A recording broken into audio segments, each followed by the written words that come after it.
ตัวบ่ใหญ่กันได้ตายตัวนี้ล้างหนาหันบ่ถือ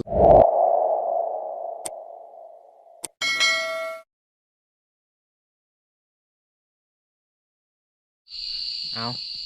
กราบทักทายสบายดีพ่อแม่พี่น้องเบิดสุขุสุคนบ่ว่าสิเป็นFC ทางพังไทยและกับพังลาวบ่ว่าอยู่เหนือและอยู่ใต้นี่ก็มาพบกันอีกเช่นเก่าเช่นเคยกับช่องพานมองคนหากินหลังจากกินข้าวกินน้ำแล้วในพานค่ะสิหาแคนเวททุกคนหาแคนเวทพอกนะแต่ว่าเกียดกีหน้าเฮาช้อนมาแล้วแต่หัวคำนี่เบ็ดนี่ก็กำลังเฮ็ดนี่กำลังแล้ววังแรงนี่ทักแล้วแล้วก็เลยสิมาใส่ยังได้กินชีไผ่อยู่หอมเพราะว่าเฮาล้นไผ่เพื่อบ่ให้หมอดจอไม่มันยังอ่อนเด้นี่กับบ่ลวงบ่หลายประมาณ20 ปลาย 30 หลังไปคือเฮาใส่นี่เฮาสิใส่ในน้องผายเฮาเองนะเฮาบ่ได้ลงใส่ทุกคนปุดปลามันเห็นปลาคอหน่อยประมาณสำลูกคอนี่คือของเขียดเฮากับบ่ลวงบ่หลายเขียดกีหน้าหน่อยนะนี่เอาแข่งเอาประมาณนี้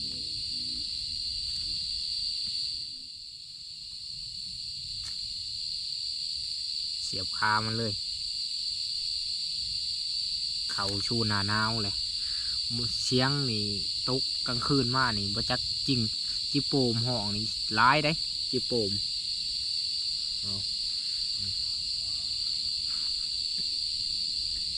โฉกมันนั่งเลยไปต่อหลังต่อไปเลย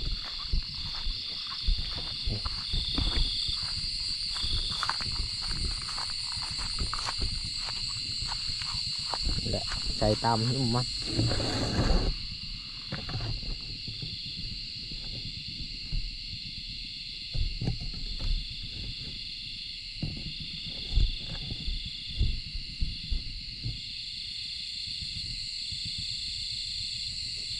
เบ็ดกับกำลังทักมือนี่เบ็ดกับโบลวงโบลายต่อหมูหันจนได้กินแหละเห่าหันเห็ดหลาย่ำขี่จังหาขอนย่ำนอนจังหาบอลเอาคือมีหันกลางคืน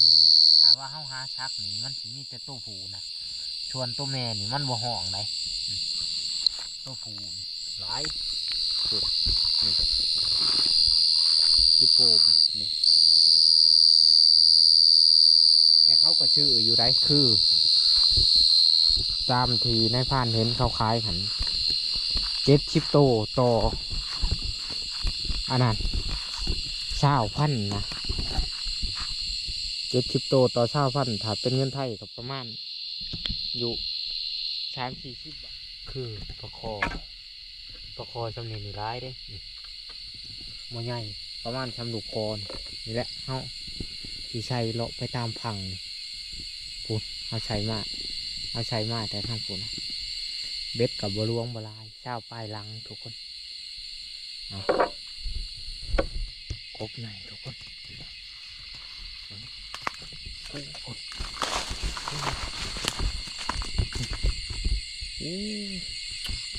พอดีชามนิ้วเลยกบบ่ท่านครับต้นลูกหมีจะน้ำขุนเลยโอ้หนามดิ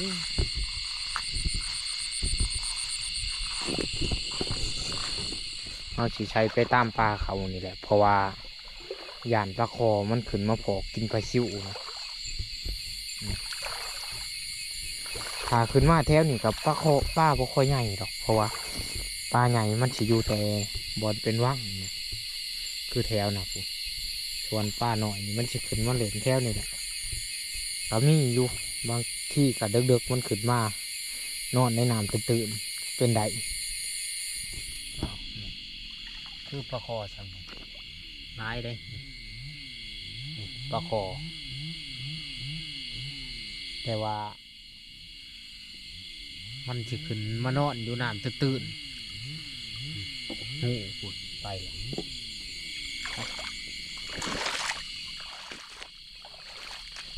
เบ็ดกับไก่ชิเบิดเลยนี่ยังบ่หลายประมาณ10 หลังเอานี่แหละใส่ไว้ตามเอาตอนนี้เบ็ดเฮาก็ยังเหลืออยู่5 หลังทุกคนเขียดที่หน้ากับเบิดพอดีเพราะว่าเฮาไปสอนก็ได้บ่หลายนะนี่เฮาสิรอเงี้ยงเบิ่งอีกเพราะว่ามื้ออื่นเช้าเฮาสิเสียบต่อไปคือเฮาใส่นี่ใส่แต่ในน้องหลุมชวนน้องเทิงนี่เฮาบ่ได้ใส่ส่วนลูกสาวนายผ่านกับเมียเพิ่นก็นอนแหละเพราะว่ามันก็ประมาณ6-7 โมงจะเข้า7 โมง 8 โมงแล้วนะไปโอ้เขียดนี่ก็อึดกระยากนะเพราะว่ามันบ่มีบอลบวกควายนอนถามว่า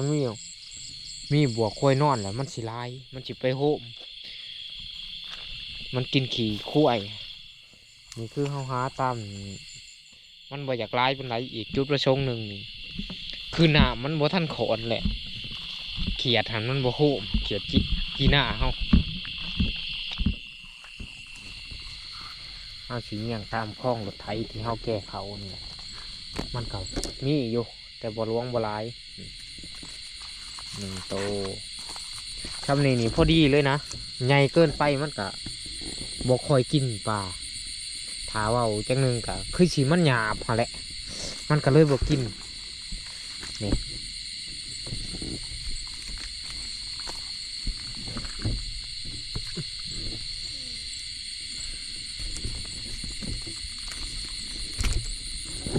คลองรถไถนี่ก็เป็นชนอยู่เพราะว่าคลอง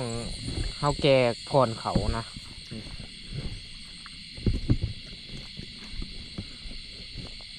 ไปบัดนี้เฮาสิไปเยี่ยงในน้องนะเพราะว่าเยี่ยงในหน้ากับบ่ได้ใดคือสิ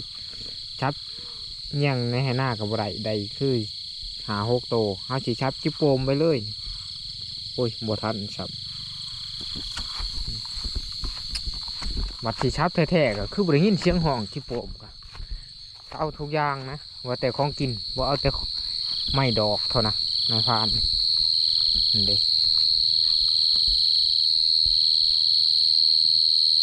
ห่วยเชียบทันบ่น้อนี่ห่วยโอ้จิโปมแต่สิบ่แซ่บดอกจิโปมเฮาฉับนี่มันสิบ่มันปานใดขามหวยไปเยี่ยงพังนะ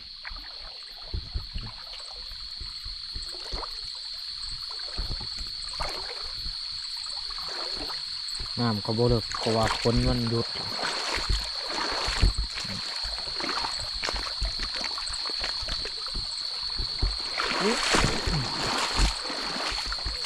ยังน้อยนี่น้ำบกนี่ใส่กับรักกุ้งคือได้เป็นถ้วยเขาสีขัวปลาแดกกับห้ำใส่ครับทับเทอันนี้ครับบ่มีครับพยังมาสำนึงกระยุดเสียงหอนมันหูได้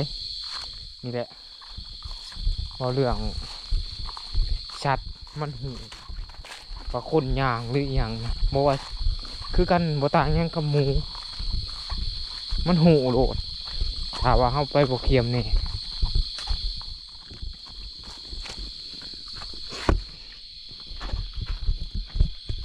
ก่อนทุกคนไปครับก่อนแบบนี้ทุกคนเขียดกับบ่มีนะเอาไปเยี่ยงโตบ่ใหญ่เอาเลยบ่เอาจิโปมกะมีอยู่บ่หลายเพราะว่าก้นขุดหลายคือมีแต่ห้อยเข้าขุดแตกเบิดเลยเอาตอนนี้เขาก็มาหัวเทียงเลยทุกคนนายพานกาสีคอโต้ปักปอนพันดีทุกคนมืออื่นจังหวะกันใหม่นะคือเขาสิพยายามเบ็ดแต่เสาโมโหว่าสิเป็นจังไดไปหลุดน้ำกันมืออื่นตอนเสาทีแรกเขาว่าสินอนนะปัดไปเบิ้งมุ่งแอบกำลังช้องถุกบัวท่านเด็กก็เลยสิไปเยี่ยงเบ็ดทุกคนแต่บ่ฮู้ว่าสิติดหรือบ่ติดนะไปเบิ่งน้ำกัน ร้อนอุ้ยกบ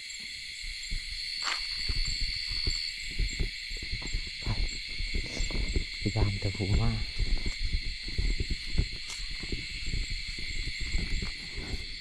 มันบุกคอยกินเบ็ดทุกคนนี่นะไปหาบนทั้งมันบอลอนป้ามันมาเที่ยวโอ้หรือจังไงคุณแต่พอออกอยู่ได้นี่เขาถอดนี่คักเลยถอดกินกับตำหมักถั่วตำหมักแตงนี่ไงเติบเอาไปพอถือเบ็ดกับชิ้นมุมเอาเนี่ย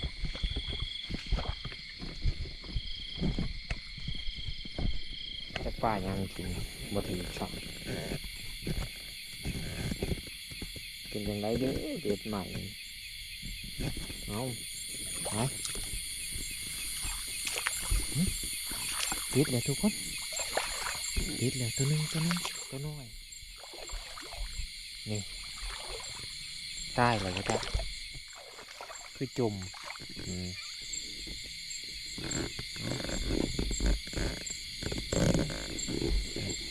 ตัวบนใหญ่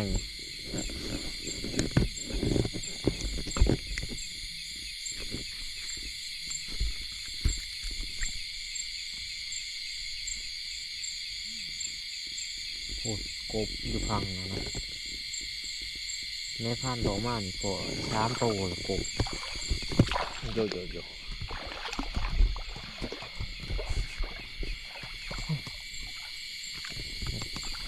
พยายามเบ็ดกับบ่ได้ในปลาตัวเดียว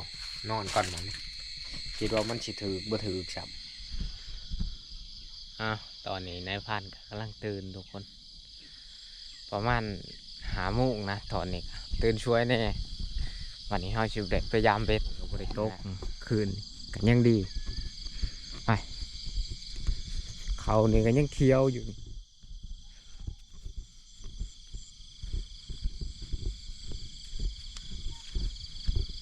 ไปเบิ่งไปหลุดน้ำกันว่าสิถือหรือบ่ถือคือคืนนี่ก็ได้ตัวเดียวงมปลาเค็งก็ได้4-5 ตัว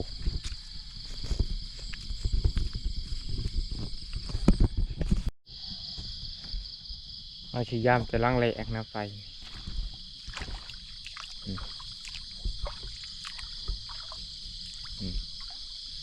ถืออยู่ทุกคนโตบ่ใหญ่ล้างแหลก6 มานเท่าปลาโดดเอานี่แหละมันก็เล่นแน่นนี่ปลาโคน้อย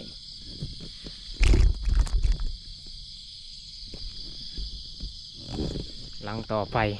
นี่เขาทางนี่กำลังเหลือง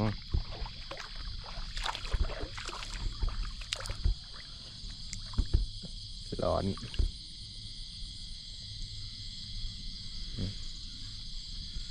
พยายามมาเนี่ยก็เคืองแล้วแต่ว่ากำลังได้ตัวหนึ่งเนาะย่างหน่อยได้2-3 ตัวยังไข่ได้พอได้แล้วเสาตัวนี้ติดแล้วทุกคนปลาดุก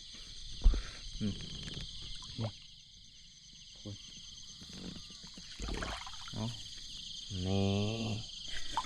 มันขึ้นมาเล็ดตัวบนใหญ่เป็นได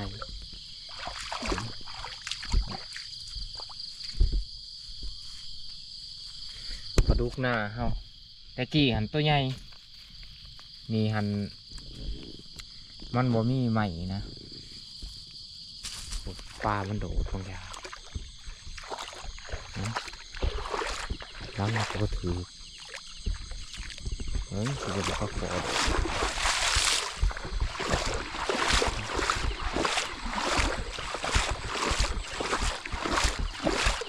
ลังตัวนึงก็ถือได้แต่2 ตัวนี่บ่เนาะลังนี่เด้ถือแต่ตายมันโผล่ออกเลยเขียดจีน่าจนกระเด็นเลยนี่ตายตัวนี้ หลังน่ะหันบ่ถืออีกแล้วยังคือช่องหลัง3หลังนะแต่บ่ฮู้ว่าสิเป็นจังไดคือยามมื้อเช้านี่ท้องฟ้าขะแจ่มได้ไปพุ่นยัง3หลังมานี่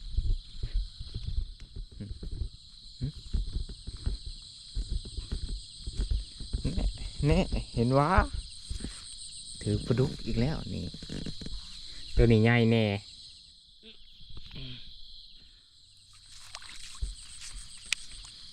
นี่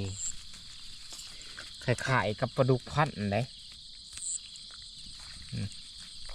พุ่นพามันโผล่เอ้า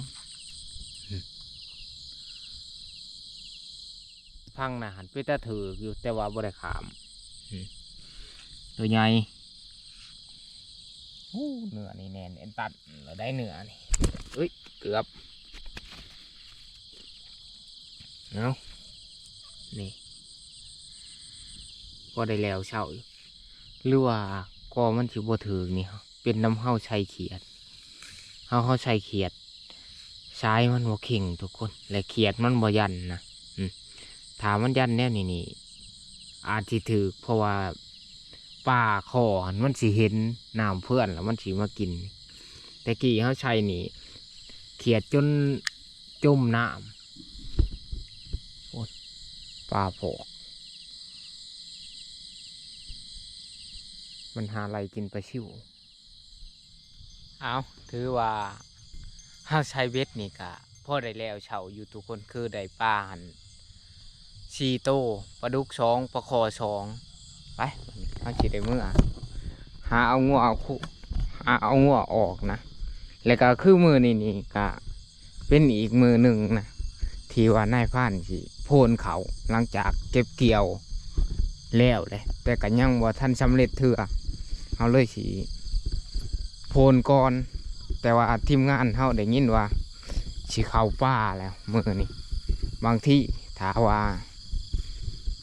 นายพรานโมเมื่อยก็สิขึ้นไปตามหลังทีมงานเขานี่แหละงัวกับร้ายดอก5 โต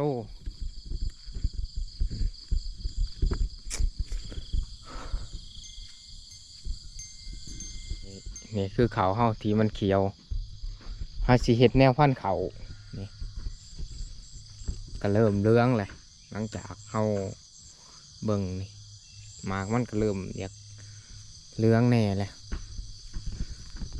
กลายเป็นข้าวเมาแต่เป็นข้าวห้างคือเขาว่า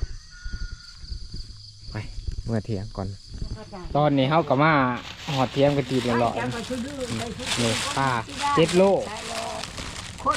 ประมาณ10 ปลายโตนี่คือพักนั่งห้างหยาเฮาก็มีน้ำบุกน้ำหวานจะบ่ไปดอกละพักเฮานี่คือเครื่องคล้องเขาก็เตรียมเรียบร้อยแล้วนี่เราย่าป้าไปน้ำมูกน้ำหวานกับบัวหลวงบัวลายนี่ก็เป็นป้า7 โลและนี่พักนั่งห้างยาเข้ากับมีครบชุดพักนี่แหละตามธรรมชาติปลูกเองนะสำหรับมาหอดนี้ในพานกับชิคอปิดวิดีโอไว้เพียงเท่านี้ทุกคนพอกันในวิดีโอหนานะบาย